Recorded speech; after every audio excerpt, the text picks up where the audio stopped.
seluruh pasal yang didakwakan kepada Arif Rahman Arifin itu tidak terbukti. Itu karena memang yang intinya adalah untuk pasal Undang-Undang ITE gitu. Undang-Undang ITE itu hanya diterapkan untuk perbuatan non fisik gitu. Jadi tadi saya sampaikan juga di lembaga PBB kita sudah disebut sebagai Indonesia itu judicial harassment itu karena melakukan salah penerapan. Undang-Undang ITE itu diterapkan untuk tindakan yang tidak sesuai dengan maksud dan tujuan pembentukan undang-undang itu sendiri. Jadi itu yang sebenarnya poin besarnya. Yang pertama, kemudian yang kedua mengenai sistem elektronik. Sistem elektronik itu pasal 33 yang ingin dilindungi itu adalah fungsi. Itu ya, fungsi. Kalau pasal 32 yang ingin dilindungi adalah data atau informasi elektronik. Berbicara fungsi di sini adalah fungsi sistem CCTV DVR. Nah, terkait dengan objek yang dikaitkan dengan terdakwa yaitu laptop, flash disk, hard disk gitu ya. Itu semuanya tidak masuk dalam sistem elektronik CCTV. Sistem elektronik CCTV itu seperti monitor, kamera gitu ya. Kemudian DVR kalau dihubungkan menjadi atau menjalankan suatu fungsi, tetapi kalau dipisah-pisah mereka hanya perangkat elektronik biasa. Nah, laptop yang dipatahkan gitu ya, itu bukan termasuk dalam perangkat keras yang terhubung dengan sistem elektronik yang didakwakan gitu. Jadi kami ingin menyampaikan objek yang dikaitkan itu tidak ada hubungannya dengan pasal yang didakwakan. Kurang lebih singkatnya sederhananya seperti itu. Kemudian unsur niat sengaja gitu ya, kami juga jelaskan tidak ada kesamaan niat, tidak ada meeting of mind.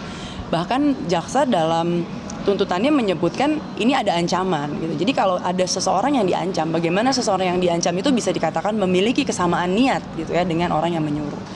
Kurang lebih seperti itu. Kemudian kami juga menguraikan alasan pemaaf, pelepas dan overmah tadi.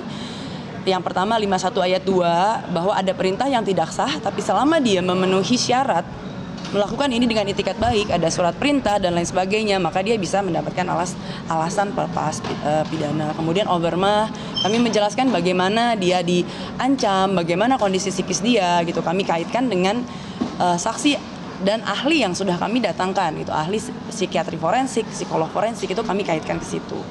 Kemudian juga kami menguraikan mengenai administrasi. Itu ya, sejak berlakunya Undang-Undang 30 2014 itu seharusnya anggota polisi ini diidentifikasi terlebih dahulu nih salahnya apa. Setelah selesai diidentifikasi baru kalau ada pidananya baru bisa dipidana. Kurang lebih seperti itu. Pak, tadi dalam pledoi kan baik disampaikan Pak Arif langsung dan juga ada deretan kuasa hukumnya yang ditekankan kalau saya lihat adalah soal struktur jabatan dia melakukan atas perintah atasannya. Betul. Ya, betul. Karena tadi yang saya sampaikan ya, dia itu pejabat tadi dalam pledoi pribadi dia juga sempat menyinggung bahwa dia itu adalah pejabat pelaksana. Jadi maksudnya itu dia itu dalam struktur itu hanya melaksanakan perintah atasan meskipun paham gitu ya. Ada klausul yang bilang dalam berhak menolak perintah atasan, tetapi dalam prakteknya tidak semudah itu gitu. Dalam prakteknya ini ada budaya organisasi, kemudian ada hierarki, ada atasan jabatan, itu ada relasi kuasa, itu tidak semudah itu untuk dilakukan. Apalagi juga ini dicampur adanya ancaman.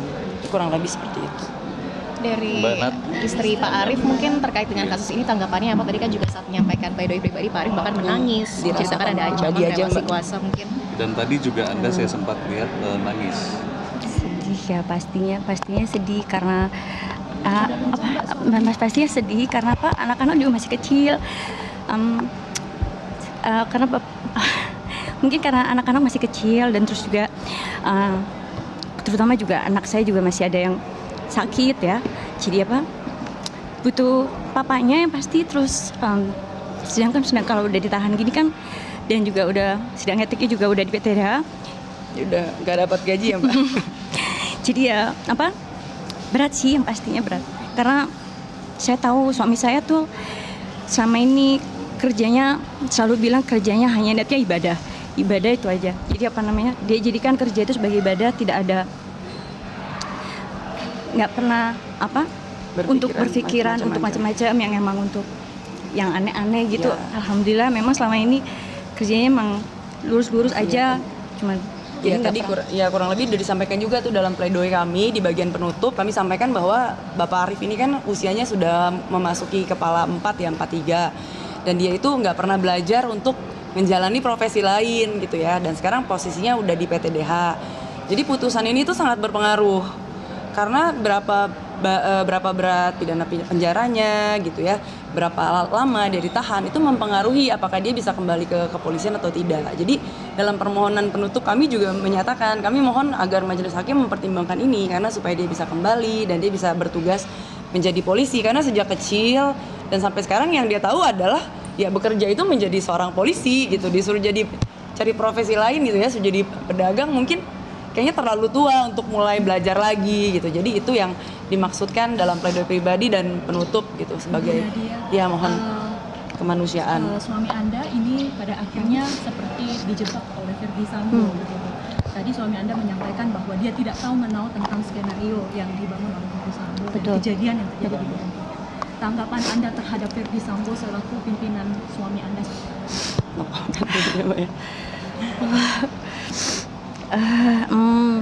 Ya saya rasa Pak Verdi Sambo sebelum adanya kasus ini, saya rasa Pak Verdi Sambo pemimpin yang baik, bekerja baik. Apa itu saya rasa sebagai pemimpin selalu yang baik. Tapi saya tidak mengira bahwa akan tega dengan anak buahnya semua ini, menggeret semua dengan kebohongan dan menjerumuskan kita ke dalam jurang yang luar biasa dan menghancurkan, saya rasa bukan hanya menghancurkan karir tapi menghancurkan kehidupan baik suami tapi juga keluarganya semua. Saya rasa pasti juga hancur ya dengan adanya kasus ini.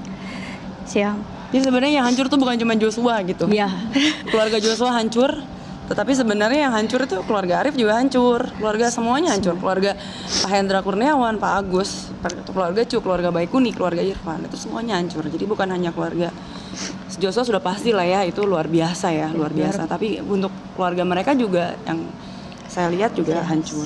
Itu sih saya rasa. Karena dia dari pihak keluarga apa masih mengupayakan banding mungkin terkait vonis PPDH Pak Arif? Insya Allah kami juga akan banding karena kita nanti pastinya dengan melihat hasil dari pidana ini ya Mbak, insya Allah dengan kami mengharap para majelis hakim dapat memberikan yang seadil-adilnya, seringan-ringannya